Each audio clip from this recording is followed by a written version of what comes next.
নমস্কাৰ দৰ্শকসকল সকলোকে প্ৰথমতে স্বাগতম জনাইছোঁ। আজি এটি বিশেষ খবৰ আনিছোঁ। খবৰটো সকলোৱে চাগে পাইছে, তথাপিও ইয়াত কিছুমান কথা জানিবলগীয়া আৰু ক'বলগীয়া আছে, সেইবাবে আপোনালোকৰ মাজত এই সৰু ভিডিঅ'টো আনিছোঁ।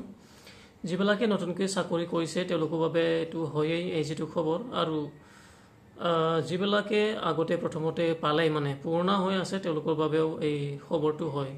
এতিয়া কেনেকৈনো হ'ল পুৰণাৰ বাবে বা নতুনৰ বাবে সেইবোৰ এতিয়া আপোনালোকৰ মাজত ব্যাখ্যা কৰি জনাই দিম বুলি ভাবিছোঁ। চাওক, আমাৰ এটা নিয়ম আছিলে যোৱা বছৰ যিটো বান্ধি দিয়া হৈছিলে যে চাকৰিটো জইন কৰাৰ পাছত মিনিমাম মানে কমচে কম 2 বছৰলৈকে চাকৰিটো কৰিব লাগিব, তাৰপাছতহে মিউচুৱেল ট্ৰান্সফাৰৰ বাবে এপ্লাইটো কৰিব পাৰি। কথাটো এনেকুৱা আছিলে। এইটো হ'ল নতুনৰ বাবে মানে জইন কৰাৰ পাছত। আৰু এতিয়া পুৰণাটো কেনেকৈ আছিলে মানে মইতো অথনি কৈছিলোঁ নহয় আপোনালোকৰ মাজত যে পুৰণা সকলোৰ বাবেও তেনেকৈ মানে 2 বছৰ চাকৰিটো কৰিব লাগিব, তেতিয়াহে মানে এনেকুৱা কথা। চাওক, আপুনি যেনিবা ধৰি লৈছোঁ 5 বছৰেই হ'ল চাকৰি কৰাটো, তথাপিও যদিও আপুনি পুৰণা হৈয়ে আছে, 5 বছৰ হোৱাৰ পাছত যেতিয়া আপুনি মিউচুৱেল ট্ৰান্সফাৰৰ বাবে এপ্লাই কৰিব, তাৰপাছত ট্ৰান্সফাৰটো পাব। এই পোৱাৰ পাছত আকৌ যেতিয়া নতুন জেগাত আপুনি জইন কৰিব, এই জইন কৰাৰ পাছত আপুনি মিনিমাম 2 বছৰ চাকৰিটো কৰিব লাগিব, তাৰপাছতে আপুনি মিউচুৱেল ট্ৰান্সফাৰৰ বাবে এপ্লাই কৰিব পাৰিব। কিন্তু ইতিমধ্যে আমি এটা মানে নটিচ পাইছোঁ, নটিফিকেশ্যন। এই নটিফিকেশ্যনত লিখা আছে যে এই যিটো মিনিমাম 2 বছৰ চাকৰি কৰিহে মিউচুৱেল ট্ৰান্সফাৰৰ বাবে এপ্লাই কৰিব পাৰিছিল, সেইটো কিন্তু উঠাই দিয়া হ'ল। মানে যিবিলাকে নতুন, একেবাৰে নতুন ফ্ৰেছ কেণ্ডিডেট, তেওঁলোকেও এতিয়া এপ্লাইটো কৰিব পাৰিব যদিহে আপুনি মিউচুৱেল ট্ৰান্সফাৰ এপ্লাই কৰিব বিচাৰে। আৰু যিবিলাকে পুৰণা তেওঁলোকেতো হ'বই, মানে পুৰণা মানে এইটো কথাটো কৈছোঁ, যিবিলাকে পুৰণা হৈ আছে কিন্তু মিউচুৱেল ট্ৰান্সফাৰ এপ্লাই কৰি নতুন জেগাত গৈ পালে, ইতিমধ্যে যেনিবা ৰিচেণ্টলি আপুনি গৈ পাইছে, ধৰি লৈছোঁ বোলে এমাহ বা 2 মাহ বা 3 মাহ হৈছে বা 6 মাহ হৈছে ট্ৰান্সফাৰ পোৱাৰ পাছত।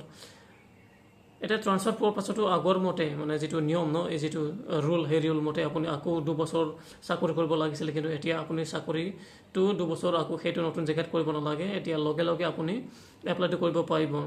কিন্তু আজিলৈকে বা এতিয়ালৈকে মিউচুৱেল ট্ৰান্সফাৰটো এপ্লাই কৰিবলৈ দিয়া নাছিলে বা এপ্লাই কৰিবলৈ পৰা নাছিলে। কিন্তু আজিৰ পৰা যিহেতু এই যিটো মিনিমাম 2 বছৰটো উঠাই দিয়া হ'ল, এতিয়া উঠাই দিয়া হ'ল মানে ইয়াৰ পৰা আমি এতিয়া এটা অনুভৱ কৰিব পাৰোঁ যে এতিয়ালৈকে তেওঁলোকে লাগি আছিলে পৰ্টেলত মানে এই যিটো মানে নিয়মটো উঠাই দিবলৈ। যিহেতু এতিয়া উঠাই দিয়া হ'ল, এতিয়া আপোনালোকে যদিহে আপোনালোকৰ পাৰ্টনাৰ আছে এতিয়া এপ্লাইটো কৰি ল'ব পাৰিব, কৰি চাব। আৰু যদিহে সঁচাকৈ এতিয়া এপ্লাইটো কৰিবলৈ মানে পৰা হৈছে, তেতিয়াহ'লেতো ভাল খবৰটো। মই এতিয়ালৈকে এপ্লাইটো কৰা নাই বাৰু, যিহেতু মই পাৰ্টনাৰো পোৱা নাই। পোৱাৰ লগে লগে মই এপ্লাই কৰি চাম, তাৰপাছত যদিহে হয় বা পাৰি তেতিয়াহ'লে আপোনালোকক জনাই দিম। এতিয়া কোনে কোনে এপ্লাই কৰিছে আপোনালোকে জনাই দিব, যদিহে কৰিব পাৰিছে জনাব, যদিহে কৰিব পৰা নাই তেতিয়াও আপোনালোকে জনাই দিব, যাতে এই যিটো আপোনালোকৰ কমেণ্টৰ পৰা সকলোৱে এই কথাটো গম পায়। কাৰণ সকলোকে যিটো খবৰবোৰ লাগে, কাৰণ সকলোকে মিউচুৱেল ট্ৰান্সফাৰটো লাগে, নিজৰ জেগাত যাবলৈ বিচাৰে, এই কথাটো সকলোৱে বুজি পায়। সেইবাবে মই অনুৰোধ কৰিছোঁ সকলোকে কমেণ্ট কৰি জনাব সকলোকে, কাৰণ আপোনালোকৰ কমেণ্টৰ যোগেদিয়ে সকলোৱে কথাটো জানিবলৈ পাৰিব।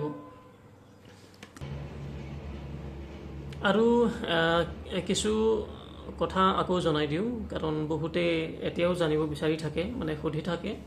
ফেচবুকবোৰতে হওক বা ইউটিউব চেনেলবোৰতে হওক, বহুতে মানে সোধে যে SRDবোৰৰ লগত যিবোৰ ৰেগুলাৰ নহয় জেনেৰেল ৰেগুলাৰ, তেওঁলোকে এপ্লাইটো কৰিব পাৰিব নাই, এইটো কথাটো সোধে। ইয়াৰ কথাটো মই জনাই দিওঁ, আপোনালোকে এপ্লাইটো কৰিব পাৰিব, একো ইয়াত প্ৰব্লেম নাই। তাৰপাছত আৰু চাওক, এই যিটো মিউচুৱেল ট্ৰান্সফাৰ এই ট্ৰান্সফাৰত গ্ৰেড পেৰ কথাটো আহি যায়। মানে বহুতে সোধে গ্ৰেড পে একে হ'ব লাগে নেকি, এইটো কথাটো সোধে। কিন্তু তেনেকুৱা একো নাই, আপোনালোকৰ যিটো লেভেল নহয় জানো ষ্টেটাছটো একে হ'ব লাগে, ইয়াত কথাটো লিখি দিয়াই আছে। আজিৰ যিটো নটিফিকেশ্যন যদি আপোনালোকে চাই দেখিবলৈ পাব, তাত আপোনালোকৰ LP হ'লে LP হ'ব লাগিব, মানে LP আৰু LP টিচাৰ হ'লে হ'ল, আৰু UP হ'লে UP টিচাৰ হ'লে হ'ল, তেনেকুৱা মানে কথাটো। কিন্তু এনেকুৱা নহয় যে LP টিচাৰ UPত এপ্লাই কৰিব পাৰিব, সেইটো কথা নহয়।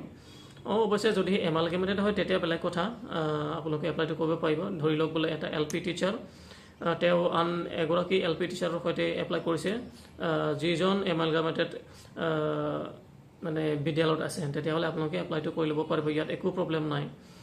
সেই কথাটোকে আপোনালোকক জনাম বুলি ভাবিছোঁ। যদি আৰু কিবা এটা জানিবলগীয়া আছে আপোনালোকে মানে কমেণ্ট কৰিব, কাৰণ বহুতো কথা থাকি যায় ক'বলৈ যেতিয়া মানে ভিডিঅ'টো বনোৱা হয়।